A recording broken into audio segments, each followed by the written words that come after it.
కళ్యాణ్ నిర్ణయాలు మారుతున్నాయి. అలాగే పార్టీకి సంబంధించి దిశానిర్దేశం చేసే విషయంలో జన సైనికులను కూడా ఆయన పూర్తిగా ఒక్క వైపుకి డైవర్ట్ చేయబోతున్నారా, వాట్ నెక్స్ట్ అనే దానికి సంబంధించి ఇప్పుడు ఆ దిశగానే నిర్ణయాలు తీసుకోబోతున్నారు అని తెలుస్తోంది. జనసేనకు సంబంధించి జన సైనికులకు కొన్ని సూచనలు చేయబోతున్నారు త్వరలో అనేది. ఎందుకంటే పార్టీలో కొత్త వారు వచ్చి చేరుతున్నారు. తెలుగుదేశం పార్టీలో ఖాళీ లేని వాళ్ళు లేదంటే వైఎస్ఆర్సీపీ నుంచి టీడీపీలోకి వెళ్ళలేని వాళ్ళు ఖచ్చితంగా జనసేనను ఆశ్రయిస్తున్నారు. సామాజిక వర్గ పరంగా చూసుకున్నా, లేదంటే వేకెన్సీ పరంగా చూసుకున్నా, ఇటువంటి నేపథ్యంలో ఇప్పుడు సొంతంగా పార్టీని విస్తరించాలి అనే ఆలోచన చేస్తున్నారు పవన్ కళ్యాణ్.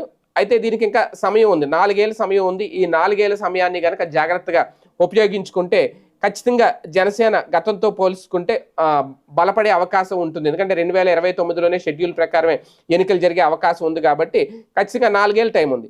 ఈ 4 ఏళ్ళు చాలా కీలకం. అలాగే దీపం ఉండగా నిలిచాక పెట్టుకోవాలంటారు కాబట్టి ఇప్పుడు